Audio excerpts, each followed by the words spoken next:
भगवान ने एक उंगली से पूरे पहाड़ को, गिरिराज जी को उठाया। गिरिराज जी को किसने उठाया? भगवान श्री कृष्ण ने। जब इंद्र ने भगवान के ब्रजमंडल को डुबाने के लिए पानी बरसाया, इंद्र क्या कर रहे हैं? पानी बरसा रहे हैं। क्यों?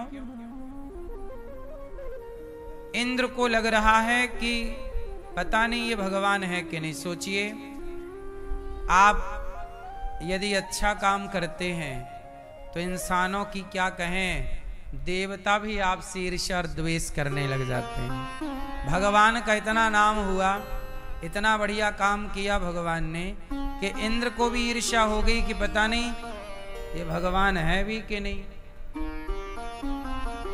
परीक्षा लो, पानी बरसाया, डुबा दो ब्रजमंडल को। जो बारिश हुई,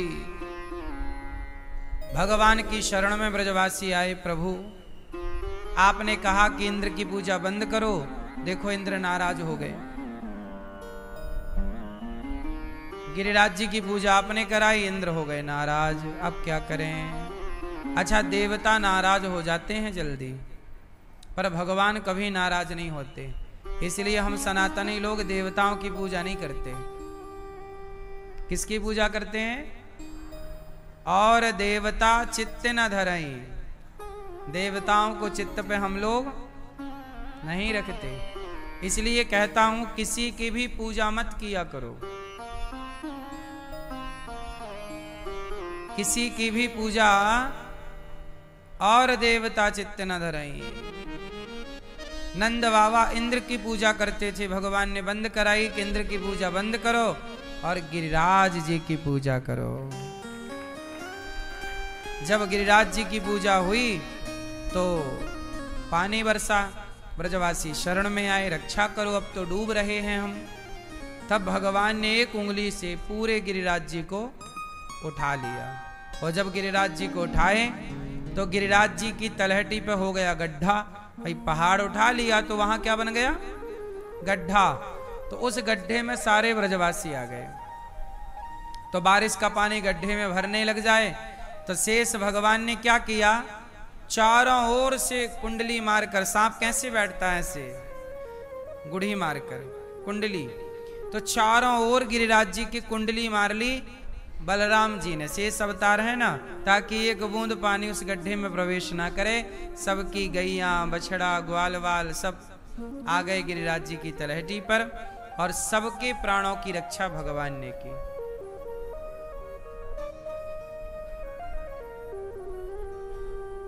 जब भगवान ने एक उंगली से पहाड़ उठाया तो ब्रजवासी बोले, लाला। श्री दामा बोला कि कन्हैया, मैंने तो तुझे पटक दिया था कबड्डी में, मैंने तेरे संग कबड्डी खेली तो मैंने तो तुझे पटक दिया था। तो एक काम कर, अब ये पहाड़ मुझे दे दे, तू थोड़ा विश्राम कर, क्योंकि मैंने तुझे पटक दिया तो निश्चित ताकत मेरे में ज्यादा है। तूने पहाड़ उठाया है तो मैं भी उठा लूंगा। श्री दामा बोला। ग्वाल वाला बोले, हाँ कन्हैया, तुझे तो हमने भी पटकना मारा है। भगवान भी खेलते ना बच्चों के साथ, तो कभी भगवान पटक देते हैं किसी को, तो कभी कोई भगवान को पटक देता है। भगवान इतने सहज हैं, इतने सरल हैं कि संसार के लोगों के साथ कबड्डी खेल रहे हैं। भगवान खेल और हार जाते हैं। हम हार गए, तुम जीत गए।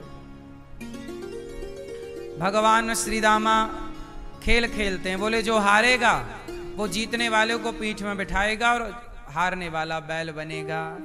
भगवान हार गए तो भगवान बने बैल और श्री दामा बैठा भगवान की पीठ में और बोले, चल मेरे घोड़े टब्बक टब्बक चल। ऐसी लीला है। सोचिए कि भगवान को इतना सरल कभी नहीं देखा गया। श्री दामा बोला कि एक काम कर, अब तू खा पी ले, मैं पहाड़ उठाऊं। जैसे ही हाथ लगाया, भगवान ने जरा नीचे किया तो सबकी उंगली बैंड होने होते होते बची और सबके डंडे लाठी जो लगाए थे सब टूट गए। सबको ये लगा कि हम सब ने भी गिरिराज जी को थाम रखा है, पर जब भगवान ने तनिक हाथ नीचे किया तो लगा कि नहीं, ये हमने नहीं थामा, ये कन्हैया की उंगली ने ही थामा है। कई बार हम लोग भी इस गलत फहमी में रहते हैं कि हम कर रहे हैं। पहाड़ किसने थाम रखा है? आपकी भी जिम्मेदारियों का पहाड़ भगवान ने ही थाम रखा है। तो कई बार आपको लगता है कि हमने किया। सबका पहाड़, सबकी जिम्मेदारियों का पहाड़ किसने उठाया? हमें भूल से ऐसा लग जाता है कि हमने किया। हम कुछ भी नहीं करते, भगवान सब करते कराते हैं। करते हो तुम कन्हैया, मेरा नाम हो रहा है, मेरा आपकी कृपा से।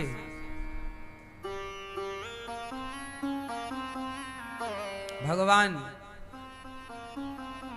गिरिराज जी को उठाए हैं, सब आनंद से हैं। अब गिरिराज जी को स्थापित कर दिया। मैया ने लाला को 56 भोग लगाए। भगवान 56 भोग ग्रहण कर रहे हैं आनंद से।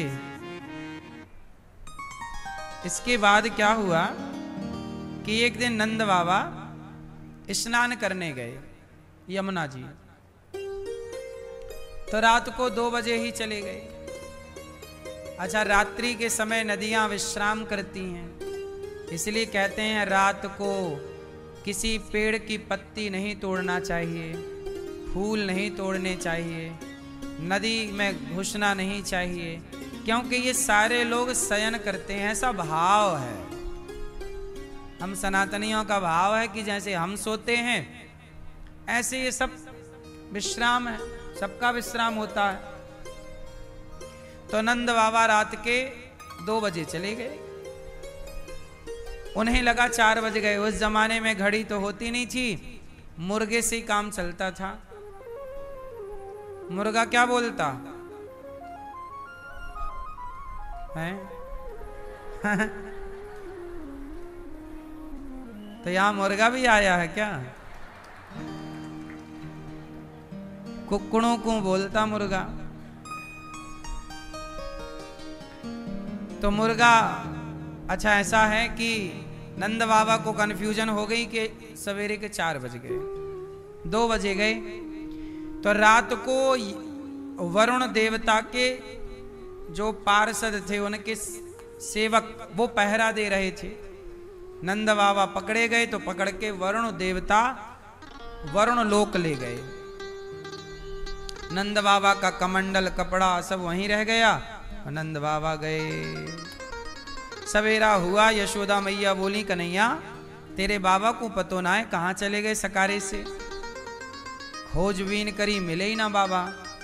भगवान समझ गए कि मेरे पिता किडनैप हो गए हैं। कौन ले गया? वरुण देवता। तुरंत भगवान वरुण लोक गए। वरुण लोक गए भगवान कृष्ण।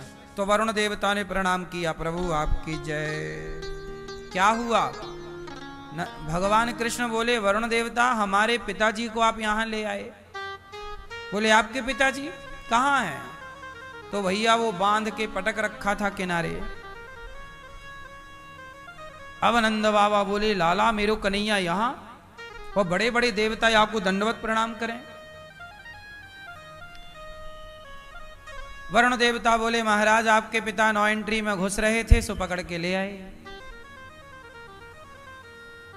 चलो छोड़ो। नंद बाबा को सम्मान के साथ छोड़ा गया। ये आपके पिता हैं। अब नंद बाबा आए वापस, सारे ब्रजवासियों से बताए, भैया यो हमारो कन्हैया, हम सबन को छोरो वोरो ना है। तो कौन है? बोले तो भगवान है। या को बड़े बड़े देवता दंडवत प्रणाम करें। तो ब्रजवासी जाए के बोले, च्योरे लाला तेरे बाबा का बोले, तू भगवान है का? कन्हैया बोले, लाला अच्छा मैं भगवान होऊंगो तो बोल तू करेगो का? ब्रजवासी बोले, लाला करेंगे का? तू भगवान होए तो एक बार तेरे बैकुंठ को देखवे की इच्छा है, एक बार ने अपनो बैकुंठ दिखाए दे। तो भगवान बोले, चलो लगाओ या ब्रह्म कुंड में गोता। वृंदावन में रंग जी के पास एक ब्रह्म कुंड है। उस ब्रह्म कुंड में सबको गोता लगवाया, और सारे जब गोता लगाए तो सब पहुंच गए बैकुंठ। और बैकुंठ गए तो बैकुंठ को नजारा कैसो, बड़ो गजब को बैकुंठ। बैकुंठ किसे कहते हैं? जहां कोई इच्छा ना हो, जहां कोई कामना ना हो, कुंठा ना हो, उसे बैकुंठ कहते हैं। अब वहां पर कोई बैकुंठ गए ब्रजवासी, तो वहां भगवान नारायण क्षीर सागर पर लेटे हैं, लक्ष्मी जी पांव दबा रही हैं, सब सेवा कर रहे हैं, सब अपना काम, कोई किसी से बात ही नहीं कर रहा। बड़ी देर तक ब्रजवासी बैठे रहे, देखते रहे, दर्शन करते रहे। ब्रजवासी बोले, लाला देख तो सही, वो जो सांप के ऊपर कोई देवता लेटो है ना, वाकी शकल हमारे कन्हैया से मिले। तो बड़े ध्यान से देखा, बोले लाला ये तो हमारो कन्हैया ही आज सांप के ऊपर लेटो है। तो जावे लगे पास में, अरे कन्हैया तू यहां के लेट गए हो दारी के। अब ब्रजवासी तो अपनी भाषा में बात करें। सारे ब्रजवासी आगे बढ़े तो वहां पार्षदों ने रोका, बोले चुप रहो, शोर ना करो। बोले भैया यो हमारो कन्हैया है। तो वहां बैकुंठ वाले बोले ये तुम्हारो कन्हैया ना, ये भगवान श्रीमन नारायण है। अरे बोले तुम्हारे नारायण हैं, हमारो तो कन्हैया है। भगवान पड़े पड़े मुस्कुराए। देखो भगवान नारायण के रूप में भगवान सबको इस तरह सुलभ नहीं है, पर वही नारायण जब कृष्ण बनते हैं तो कृष्ण बने ही इसलिए कि सबको भगवान सुलभता से प्राप्त हो जाएं, सबको मिल जाएं, खेल लें सबके साथ। सबने कहा कन्हैया हमें तेरो बैकुंठ ना चाहिए लाला, तेरो वृंदावन अच्छो है। बैकुंठ में भगवान इतने सुलभ नहीं है जितने सुलभ भगवान वृंदावन में है, इसलिए बैकुंठ से भी अधिक महिमा वृंदावन की है। धरती का वृंदावन बैकुंठ, धरती का बैकुंठ वृंदावन ही है। इसलिए कहते हैं कि वृंदावन, वृंदावन के सामान्य आंखों से देखोगे तो ये वृंदावन वही वृंदावन है, ईंट मिट्टी पत्थर का। लेकिन यदि दिव्य चक्षुओं से भजन और सत्संग के प्रभाव की आंखों से देखोगे तो आपको यहाँ का वातावरण, यहाँ की हवा, यहाँ की जलवायु विपरीत है, अलग है, सामान्य नहीं है। सामान्य तो आपके गांव शहर की जलवायु है, यहाँ की जलवायु में भक्ति घुली हुई है, प्रेम घुला हुआ। यहाँ कोई ना चाहे तो भी उसके कान में भगवान का नाम पड़ता है। हर गली में यहाँ साधु संत हैं। तुम्हारे शहर में कोई एक साधु होगा, कोई एक संत है, यहाँ हर गली में सैकड़ों सैकड़ों संत हैं, सिद्ध संत हैं, भजन करने वाले। फिर जिन संतों का दर्शन आप करते हैं वो संत यहाँ ब्रजवासियों के घर में जाके रोटी की भिक्षा मांगते हैं।